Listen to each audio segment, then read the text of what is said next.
What is the India story? It's the story of the world's biggest democracy. We are developing the road infrastructure. In the end of 24, it will be equivalent to the road infrastructure of USA. We have now entered the growth phase. And I believe that the growth rate in India is going to be exponential. Two narratives of Indian story which need to be brought center stage. Every week, the India story will bring the most incisive analysis, the most authoritative voices. India will be a significant pole in the universe of AI going forward. India is walking tall, India's stature is different, India's voice is being heard. And the biggest newsmakers. This is just a start. Tokyo, we won one bronze. Paris, we won a rocket. Good to see that, women cricket is getting more excited and everybody is looking up to that. And these stories need to be told. And they are guided by the compass of their conscience. From India, for the world, the India story. The show.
Hello and a very warm welcome. You're watching Gravitas with me, Molly Gambhir.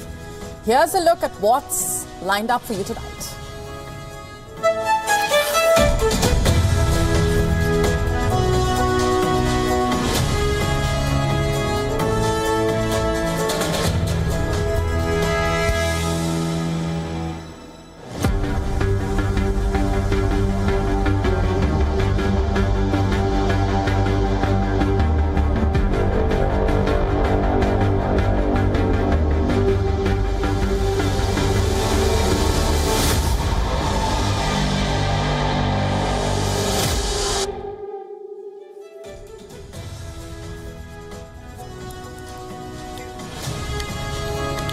Our cover story tonight is about a grand alliance, the Great Putin-Xi alliance. We are calling it CHIMS, China, Iran, Moscow, Saudi Arabia, with the UAE in close strategic formation.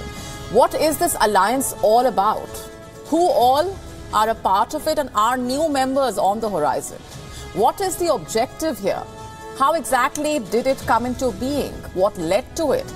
We tell you how it could change the strategic map of Asia. We also ask if it is the worst American nightmare coming true. Also on the show for you tonight, we tell you all about BRI-XIT, as Italy becomes the latest to officially exit from China's BRI. We are calling it BRI-XIT. Stay tuned as we tell you more. What is the cost of America's gun obsession?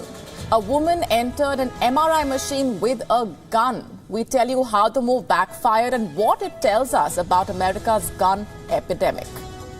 How often do you use QR codes to place orders at a restaurant? Beware of what happened with a woman as she was billed $60,000 at a restaurant because of this nightmare. We also tell you all about the concept of greedflation, and we ask if you are a victim of it.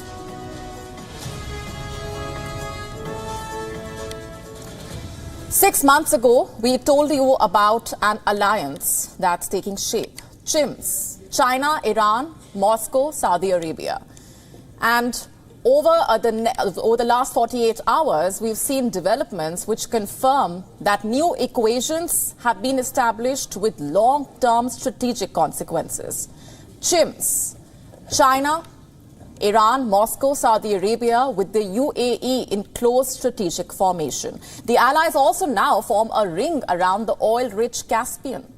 Azerbaijan on the western coast of the Caspian could become the next partner, securing Russia's southern frontiers. The beginning may have been on some ambitious planning board for a while, but the world was witness to a dramatic beginning when Beijing earlier this year brokered Saudi Arabia and Iran's diplomatic relations.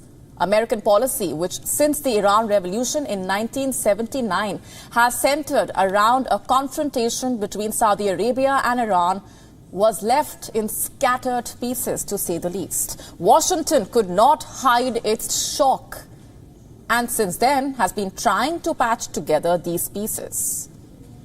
Now, you see, Moscow has stepped forward to seal its part of the deal. The Russian President Vladimir Putin, who has preferred to stay in his own country ever since the International Criminal Court, remember, issued orders for his arrest on the charge of kidnapping Ukrainian children to Russia during the war, has stepped out of Russia to visit the UAE and Saudi Arabia.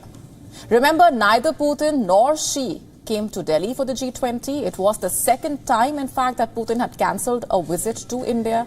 Putin has left Russia only twice since the Ukraine war started. And yesterday, he received a royal welcome. The first country on his roster, the UAE, Abu Dhabi, rolled out the carpet for him. And how? Putin was greeted with jets, horses, camels and flags. His plane was flanked by four Sukhoi 35 fighter jets as he arrived there for the COP28 climate talks.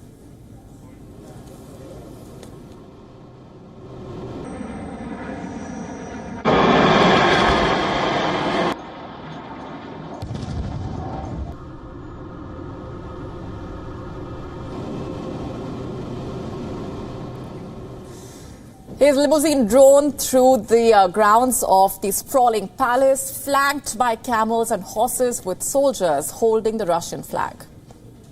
Emirati military jets drew the Russian tricolour in the skies. He received a 21-gun salute.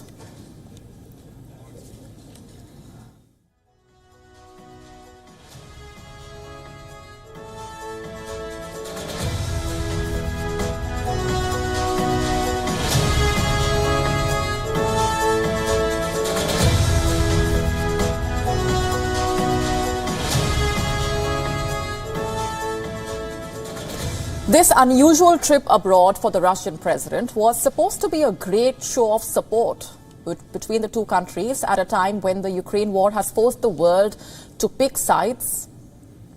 The UAE president, Sheikh Mohammed bin Zayed Al Nahyan, welcomed his quote-unquote dear friend to Abu Dhabi. The two leaders last met in June at the St. Petersburg International Economic Forum, where the UAE head of state was the guest of honor. And during their talks, the two leaders discussed a mutually beneficial bilateral future and a strategic partnership. Putin pointed out that relations between Moscow and Abu Dhabi had reached an unprecedentedly high level. He described the UAE, in fact, as Russia's largest trading partner in the Arab world. Putin said that the two countries are actively expanding industrial cooperation while being involved in several major joint oil and gas ventures. The leader of Russia and the UAE, they also talked about the war in Gaza. They talked about the need to work towards permanent peace in the Israel-Palestine conflict. And yes, the other war, of course, the one in Ukraine, also featured in their talks. And after the UAE, Putin went to Saudi Arabia. He met with the Saudi Crown Prince, Mohammed bin Salman. Discussions in Riyadh also touched on the topic of oil, the war in Ukraine, and the war in Gaza. Putin told the Saudi Crown Prince that he expects to see him in Moscow soon. Quote unquote, nothing can hinder the development of our friendly ties. That's what he told MBS. Remember, they are all part of the oil cartel consisting of 13 of the world's major oil exporting countries known as OPEC+. We can be absolutely certain that President Xi in Beijing, the closest contemporary ally of Putin, was watching this show with a quiet smile of great satisfaction. And since the war in Ukraine started, leading the West to impose harsh economic sanctions on Moscow, the UAE emerged as Russia's key trade partner. And earlier this year, OPEC Plus decided to cut oil output, which had far-reaching consequences, by the way, for US gas prices. And when they met on Thursday, Putin and MBS called on all OPEC Plus members to join an agreement on oil output cuts. In October, Putin was invited by dear friend Xi Jinping for China's third BRI forum. Their ties, you see, are thriving despite Western criticism or the ICC arrest warrant. In fact, China says it has the right to collaborate with whichever country it chooses, and trade between the two countries soared since the war. Nothing can sever this bond, much to the dismay of the US, of course. But this is not the conclusion. Another nation enters the fray, further cementing this alliance while America and its allies watch helplessly. Iran. That's right. Today, the Iranian President Ibrahim Raisi visits Russia, officially invited by Putin. The focal points of discussion during Raisi's single-day visit will include the expansion of economic ties between Iran and Russia. Now, beyond economics, regional concerns such as the Gaza conflict will undoubtedly be high on their agenda. The meeting with the Iranian leader follows a day after Putin's visit to West Asia. Since the invasion of Ukraine, Russia has turned to Iran for weapons, with Iranian drones on top of that shopping list.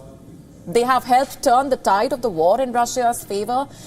This is addressed by economic partnerships, as both nations confront a cascade of sanctions led by the US and its allies. This year, China made its presence felt in West Asia. Just last week, the UAE and China, in fact, inked a multi-billion-dollar deal. Before that, Beijing hosted foreign ministers from 4 Arab countries to discuss ending the Israel-Hamas war. It all started last year when Xi Jinping visited Riyadh in what was termed as a crucial visit. It was the biggest diplomatic initiative in the Arab world, in fact. It showed Saudi Arabia's intention to expand global alliances beyond a long-standing partnership with the West. It was the coming together of a global economic powerhouse and the Gulf energy giant. It completes this axis of nations, influential not only in their neighborhood but also across the world. CHIMS is an axis that is ready to curb America's sole superpower status and dominance. Equally important, Iran is also at the hub of this geopolitical realignment.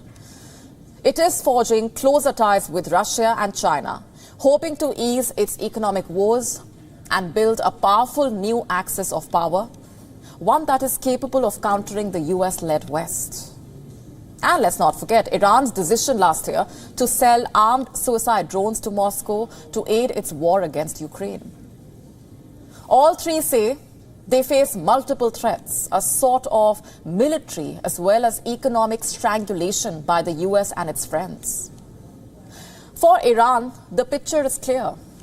It has been at a virtual war with America for half a century after all, and most of the time alone. And today, it is part of a powerful alliance. Its isolation has been broken. We are calling CHIMS an important development in international relations because of its great ability to control the Asian scenario for the foreseeable future. And there's only one loser here, the United States of America. America may remain a superpower, but CHIMS could become a second military and economic strategic power. There is one collateral question. Has China filled the strategic vacuum in the Gulf left by India? We will leave that for you to ponder upon. And one area where China is clearly losing is the Belt and Road Initiative, BRI. The only G7 member of China's biggest international project is ditching it. Italy wanted out. It had made that clear months ago. And now it has officially told China that it is withdrawing. What for? What's the reason behind Italy's BRI-XIT, as we are calling it? Has it finally discovered that BRI is a setup? We have been telling you this seems to be the start of the end of BRI. Back in 2019, in fact, when Italy became a BRI member, then Prime Minister Giuseppe Conte had high hopes. He thought it will boost trade, bring in a lot of money. That did happen, but for China, not Italy. It's China that has raked in most of the profits. Annual Chinese exports to Italy nearly doubled. In 2019, they stood at $34 billion. Today, Chinese exports to Italy are worth $62 billion. But in that same period, Italian exports to China rose modestly from $14 billion to $17.7 billion. Ever since Prime Minister Giorgia Meloni took office, she has been skeptical of the Belt and Road Initiative. On one occasion, in fact, it has been said that Italy's decision to join the BRI was a serious mistake. Meloni says that China has not delivered on its commitments. No economic promises have materialized. So were they simply empty promises is the immediate question. And if yes, then China is facing the consequences now. Italy could have just cancelled its BRI-related projects, but it chose to back out of the initiative wholesale.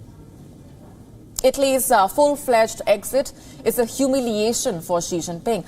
After all, BRI is his dream project, his brainchild, his vision of reviving the old Silk Road, his road to Chinese supremacy. But that road seems to be full of potholes. Italy just dug a big one, but it does not want to sour ties. Prime Minister Giorgia Meloni has said that Italy can still improve trade and economic ties with China. As reported by Reuters, Italy intends to maintain excellent relations with China. A few months back, the Italian foreign minister had also said something similar. He said that Italy would prioritize a strategic partnership over a single deal. Italy is gifting a BRI-XIT to China on the 10th anniversary of the Belt and Road Initiative. Are sugar-coated words enough to soften the blow? Is there even a point to it? Especially after what Italy's defense minister had said. Back in July, remember, he called the BRI wicked. That's the word he used. He said the decision to join the project was an improvised act that led to a double negative result. Strong words there. Italy's exit is going to bring bad name to the BRI. China is not happy about it, of course. Its foreign ministry has put out a stern warning. Listen in. China firmly opposes smearing and undermining cooperation in developing the Belt and Road Initiative and opposes confrontation and creating division among the camps. So you heard that. China opposes confrontation. Why? Has it run out of answers? The BRI is behind on its promises after all, and this has been happening for some time now. Italy decided to take action on it. The Philippines has also, remember, decided to exit. But what about the others? That's the question. What about the poor nations that have fallen prey to China's trap? Some of them stand knee-deep in debt. In others, the projects have failed to yield the expected returns. The unkept promises have only added up. The results are in front of you. Countries now want to opt out. They want nothing to do with the BRI because China is serving its own ends. BRI seems to be China's attempt to redraft the rules of international trade, to skew it in its own favor. Italy believed in China's promise of a symbiosis. Under BRI, China plans to construct as it calls, the overland Silk Road economic belt and the maritime Silk Road. Initially, the two were referred to as One Belt, One Road. Now, it's just called Belt and Road Initiative. Xi Jinping insists that the mega project will integrate more countries and regions into economic globalization. In the last 10 years, at least 148 countries have joined the BRI or have at least shown interest in the projects. 44 of them are in sub-Saharan Africa, 35 in Europe and Central Asia, 25 in East Asia and the Pacific, 21 in Latin America and the Caribbean, 18 in West Asia and North Africa, 6 countries in Southeast Asia. China has not even given out a clear definition of a BRI project. Does it encompass everything that China does on foreign soil, including local projects financed by Chinese banks? Does BRI also include projects that have laborers given by Chinese contractors? Well, it's hard to say. China's vagueness, you see, has left enough room for abuse. It has created the perfect breeding ground for scams. And Italy fell for it. But it has woken up. For Italy, dumping BRI is the road to recovery. It's time for the remaining members to act now and to realize that BRI is the road to nowhere.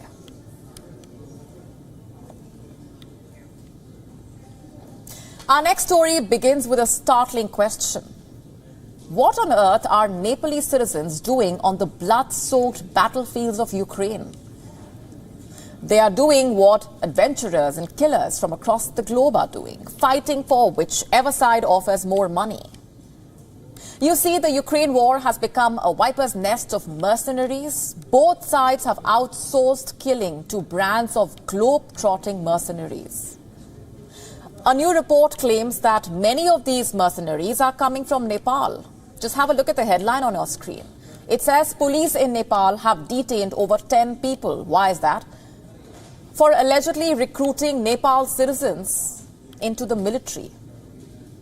Let me just take you through the findings of the report. 1. The smugglers allegedly charged each man up to $9,000. Number 2, these people were then taken to Russia on tourist visas via the UAE.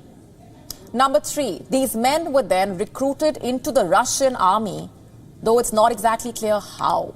And number 4, in October this year, one such mercenary from Nepal was even captured by Ukrainian forces. Number 5, at least 6 Nepalese citizens who served in the Russian military have already been killed in the war. Now, all of this begs the question, how many Nepalese citizens are actually fighting for Russia?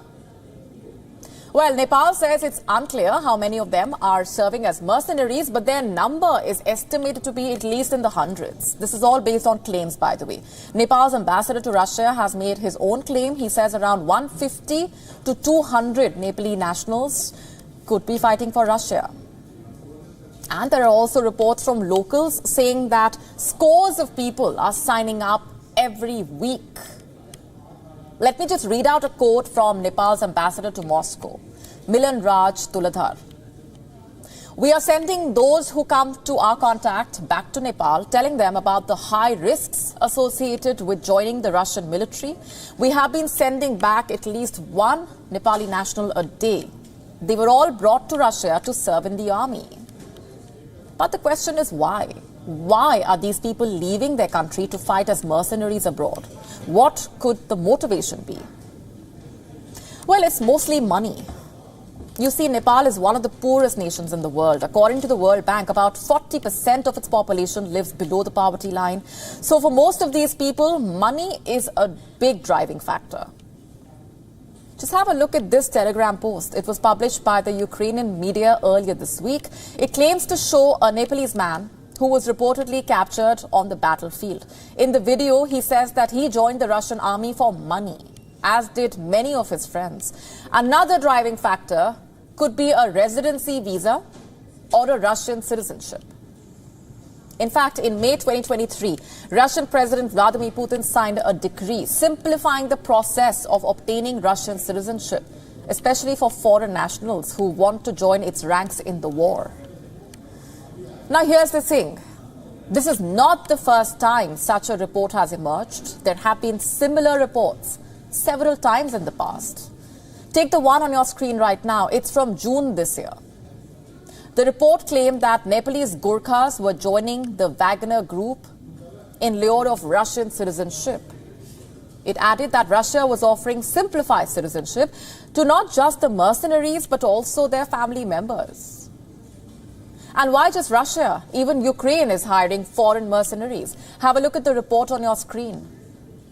It says last year, scores of Japanese citizens were hired by the Georgian Legion, a military unit formed by mostly ethnic Georgians, and they have been fighting against the Russians in Donbass. Reports say since last year, this legion has hired and is still hiring Japanese fighters. Some of them are civilians, some of them are former soldiers, and some belong to Yakuza, the Japanese mafia. The bottom line is this: hiring mercenaries is big business. There are multiple private armies that exist globally. But how do they survive? How do they thrive? Is this even legal? And where does international law stand on this? Well, the Geneva Convention criminalizes mercenaries, yet international bodies have done nothing to disband private armies. Why is that? Because the most powerful countries are playing this dangerous game. UN Security Council members are busy building private armies themselves. Think about it.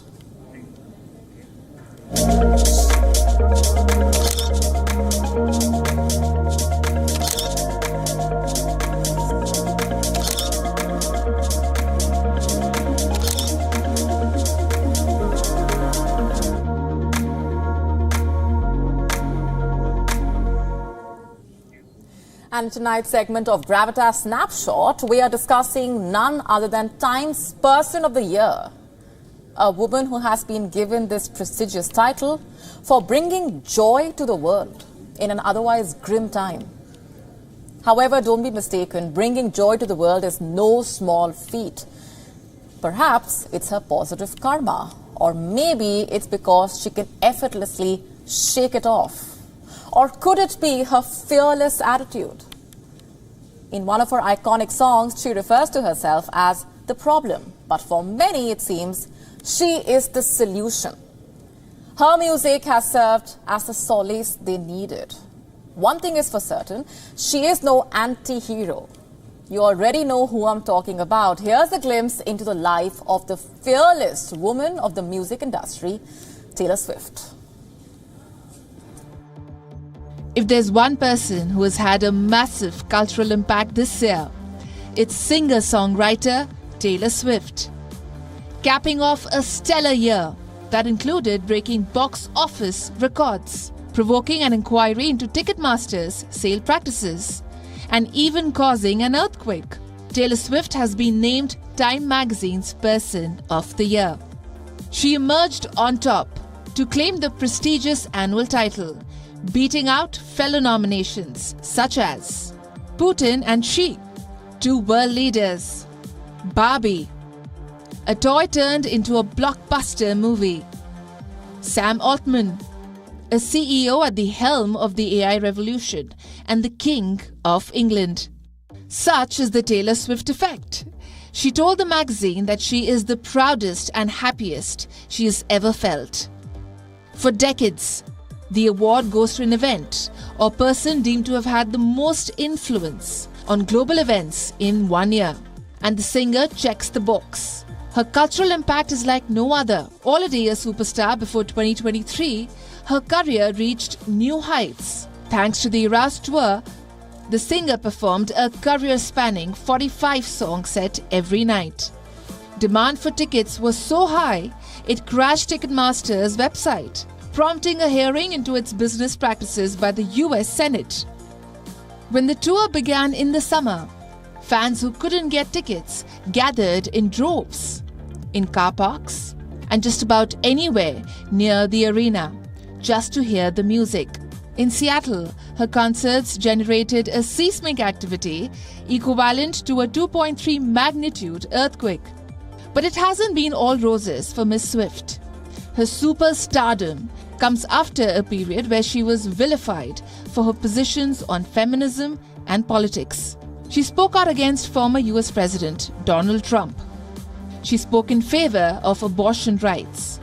And when the world entered COVID-19 induced lockdown, she went into a writing spree, producing 2 albums that showcased a more organic, indie folk approach to her music.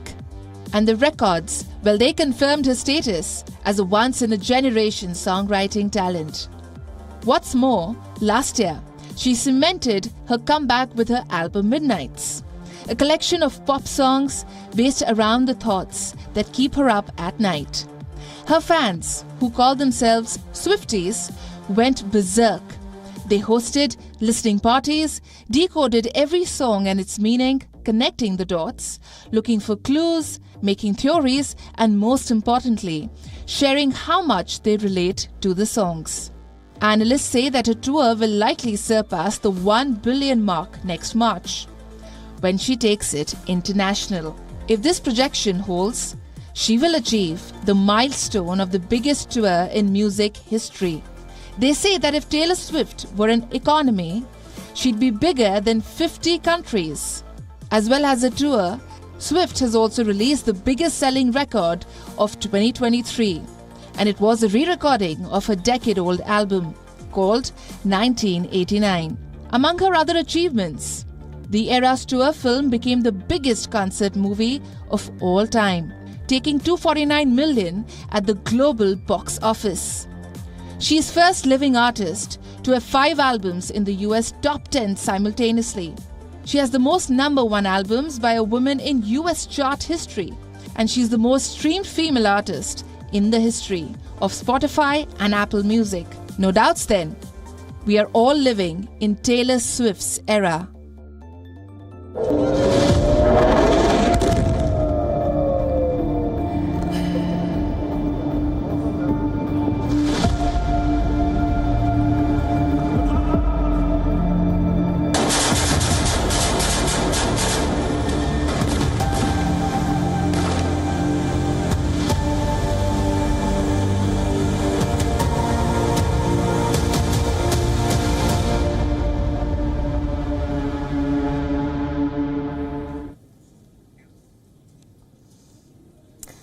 Our next story is about Hamas. It has sent out an SOS call, a plea for help to fight Israel. And guess who this request has been addressed to? Pakistan, a country which in itself is in dire straits. So we wonder who is going to help whom. Let's tell you what really happened. Hamas has sought Pakistan's help to stop Israel's Gaza assault. It wants Pakistan to intervene in halting Israel's attack on Gaza. The statement has been issued by Hamas's senior political leader, Ismail Haniyeh. In his remarks, he hailed Pakistan as a brave nation, urging it to intervene immediately. Can you believe that? Let me just quote his exact statement. If Israel faced resistance from Pakistan, the perpetration of cruelty could cease. Pakistan is brave. Now, these remarks were made during an event in Islamabad. The theme of his address was the sanctity of Al-Aqsa Mosque and responsibility of the Muslim Ummah. This event was organized by Majlis-e-Ittihad-e-Ummah Pakistan. It was held at Islamabad's Jinnah Convention Center. The Hamas leader, who is based in Qatar, addressed the event through a video link. And in his address, he criticized Israel for not implementing the Oslo Accords of 1993. Now, for the unversed, these accords upheld the Palestinian right to self-determination. Haniyeh criticized Israel for junking these accords and instead continuing to build more settlements in the occupied territories. What's worse, he also justified the October 7 attack by Hamas as a preemptive move against Israel's plans for occupation. All said and done, the question is, can Pakistan really help Hamas? Or should I ask, is Pakistan willing to help Hamas? Let's take these questions one by one. If we speak of Pakistan's willingness, it seems to be missing, of course. Look at the report on your screen. Last month, when the war broke out, Pakistan responded with an unusually measured and careful tone. The country's interim Prime Minister, Anwar ul Haq Kakar, made a very neutral statement, saying that he was heartbroken by the violence. He said, and I'm quoting, "We urge restraint and protection of civilians. Enduring peace in the Middle East lies in a two-state solution with a viable, sovereign state of Palestine." Quote unquote. Now, this statement was noticeably milder than his Malaysian counterpart's reaction and other leaders of Islamic countries. These statements only prove the hesitation in Pakistan in picking sides. And even if it does pick a side, even if it does support Hamas, can it really afford to? I mean, the country's economy is already in dire straits. Forex reserves have depleted. Inflation is skyrocketing. Even the army is facing a cash crunch. Just have a look at this report from July. It talked about how Pakistan's economic instability had become a curse for Pakistan's armed forces. How it has forced the army to cancel all military drills and war exercises. And that's not all. The report also said that the army was not being able to feed its soldiers 2 times a day. In fact, it had to cut a certain food fund allotted to its soldiers in 2014, as per reports.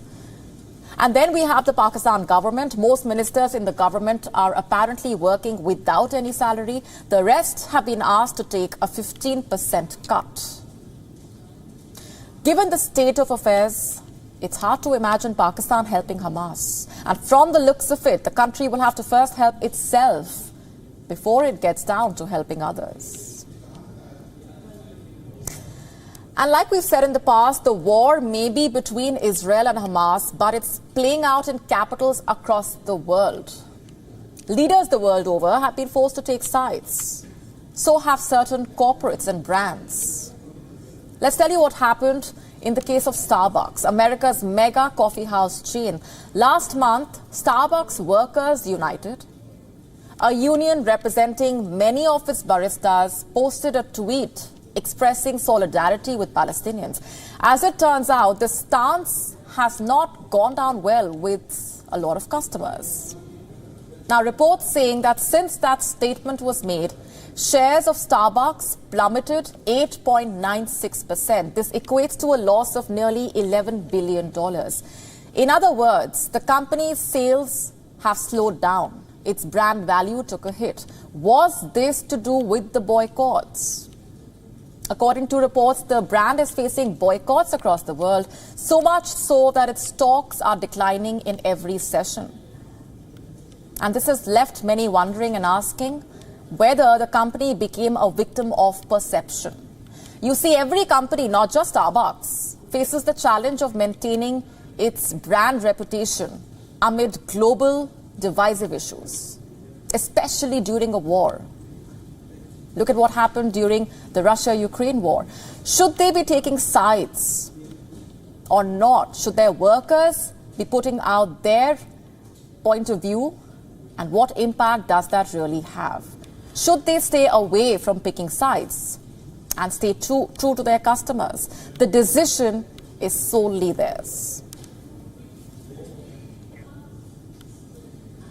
And for our next story, I want to now talk to all the women watching this show right now.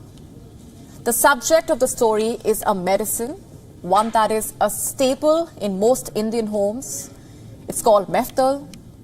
One health body has issued a drug safety alert for both doctors and patients about the use of a common painkiller, mefenamic acid, popularly known as sold as Meftal. A pharma standard body in India which monitors and collects information about adverse drug reactions and any adverse events related to medicines has made a startling observation. In its preliminary analysis, it found that the drug, mefenamic acid, has triggered a drug reaction, eosinophilia. This is a condition that happens when your body produces an unusually high number of eosinophils. What are they? Eosinophils are one of several white blood cells which support your immune system. Reports, in fact, also say that the consumption of Meftal, a painkiller, is leading to systemic symptoms called DRESS syndrome, DRESS. It's short for drug rash with eosinophilia and systemic symptoms. It's a serious allergic reaction. Reports say it can be deadly, with around 10% people experiencing this dying. This condition happens when your body reacts strongly to a particular medication, and as a result, you get a rash. Now, the regulation says that this is not an over-the-counter medication, but try asking your chemist for it, perhaps. And it's highly likely that you will get it without a prescription, given its perception as a highly effective and commonly used painkiller in most Indian households. And that is why this story is important. So what exactly is this medicine, Meftal? Well, women watching me right now know the answer because they are the biggest audience for it. It's widely used in India as a means of relieving menstrual pain or period pain, mostly because it can help find relief against muscle contractions in the abdominal region. What you may not know is that it's also used for other reasons, in case of headaches, muscle ache, joint pains. So I would not be exaggerating if I said that it is indeed a staple in most Indian households. It's a common medication prescribed to children as well, especially in cases of high fever. So this recent alert should raise alarm. Healthcare professionals and patients have been advised to observe any side effects of the medicine. Medical experts say that these side effects are common with most anti-inflammatory drugs, so there is no need to panic. There's only one moral of this story: be cautious while consuming medication. The pandemic made popping common pills the norm for most of us. Take those pills only if the doctor asks you to. Let's now dive into a topic that's both shocking and, believe it or not, a tad humorous. Have you ever heard of guns and MRI machines mixing? It's not a bad joke. It's actually what happened. While we're used to hearing about the odd things that people forget in their pockets, like keys or change, it seems that some Americans are taking it a step further. I'm talking about guns, and not just anywhere, but into MRI rooms. Our next report taking a look at just how bizarre America's unhealthy gun obsession has really gotten. Let's start with an astonishing incident from earlier this year. On 28 June, a 57-year-old woman managed to enter an MRI machine while carrying a concealed handgun. Unsurprisingly, the gun fired, shooting her in the right buttock. Fortunately, she sustained no serious injuries. Imagine the MRI technician's astonishment, especially when she explicitly declared she had no metal, let alone a firearm. Now consider a 2015 incident in Indianapolis where a veteran brought a handgun into an MRI room. Similar to the recent case, the gun accidentally discharged.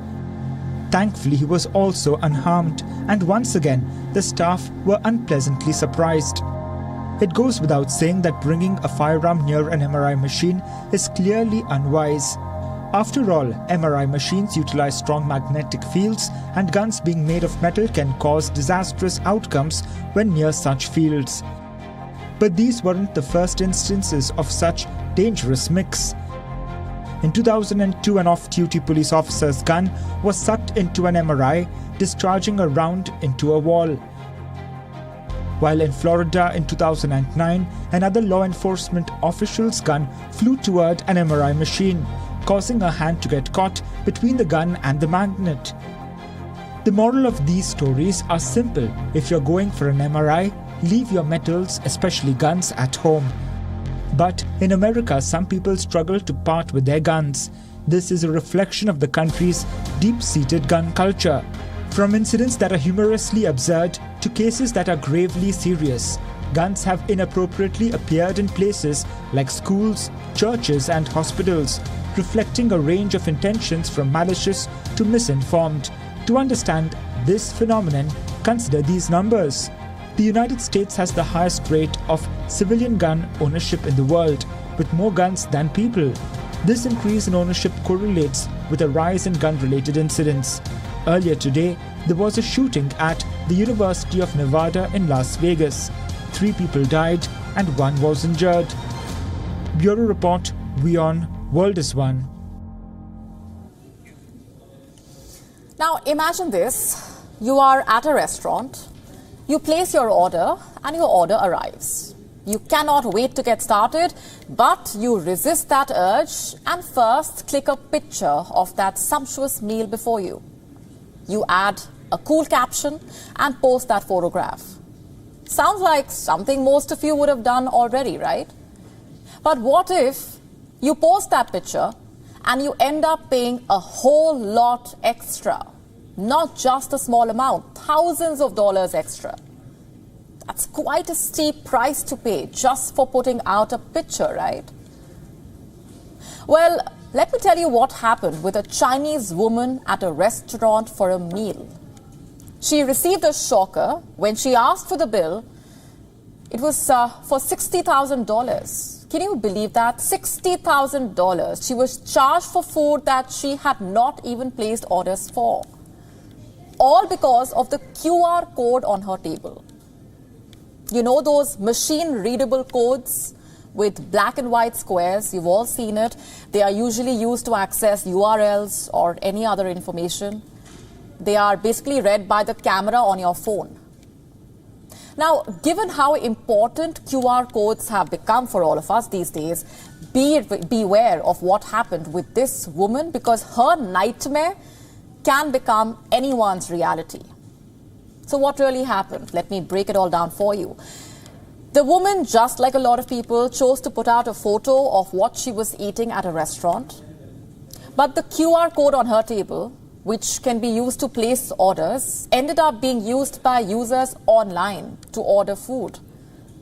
They exploited the opportunity, and the worst part, the restaurant could not cancel these orders. So basically, the woman was billed $60,000 because the QR code was used by complete strangers as a result of that photo that she posted online. The South China Morning Post report talks about how the woman did take down the post, but by then the damage was done and people continued to place new orders. Thankfully, she was not made to pay the bill and she was shifted to another table. The restaurant management was helpless because they were unable to track down those who placed the orders or prevent people from placing more such orders. So what's the takeaway here? Given that QR codes are all around us, the next time you are at a restaurant, seated in front of a tempting meal and you are tempted to post a picture, sure, go right ahead and do that, but make sure the QR code is not visible. Else, it's going to be one expensive meal. So what can you do to not be in that situation? Either blur that QR code so that it's not visible or cover it up. And in case it is there in the photograph that you clicked, crop it out. Remember, these codes are not to be put out online for just about anyone to use freely. That can land you in a very expensive soup.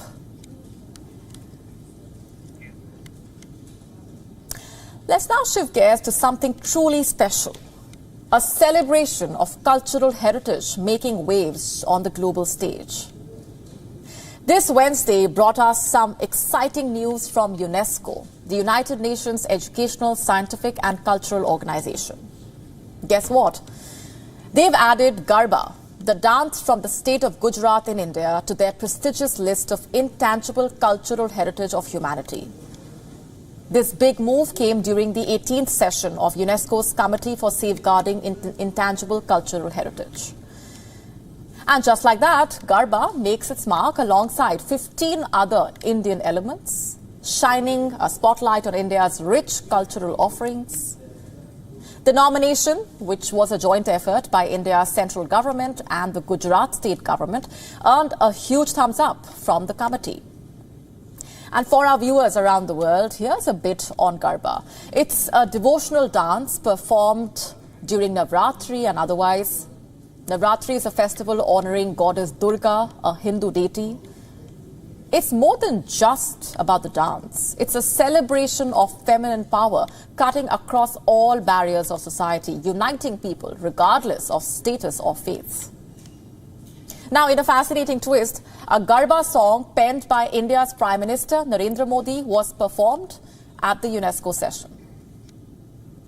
Let's just talk about the brains behind the nomination. Professor Parul Shah, Professor Utpala Desai and filmmaker Manish Baradia, among others, were instrumental in documenting Garba's nomination. In their dossier, they spotlighted the pivotal role of communities and women and how Garba has spread worldwide, from England to America, even Africa.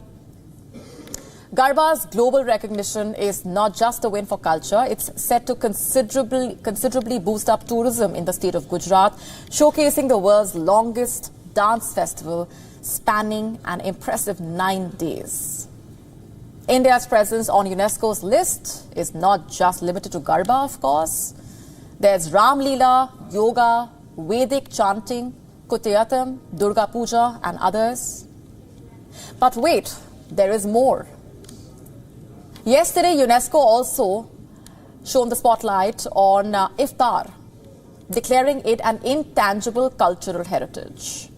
Iftar, the meal that breaks the fast during the holy month of Ramzan, owes this recognition to efforts by countries like Iran, Turkey, Azerbaijan, Uzbekistan. This holy Islamic tradition strengthens community bonds, encouraging reflection, gratitude, renewed faiths. Around the world, Iftar celebrations vary, but the spirit of unity and compassion is universal, from Turkey's savory dishes to Iran's sweet dates. From the energetic dance steps of Garba to the evening meals of Iftar, global cultures are certainly unique, but the world is truly one. On that note, it's a wrap on this edition of Gravitas Tonight. This is me, Mauri Gambhir, signing off, leaving you with Gravitas images. Thanks very much for watching.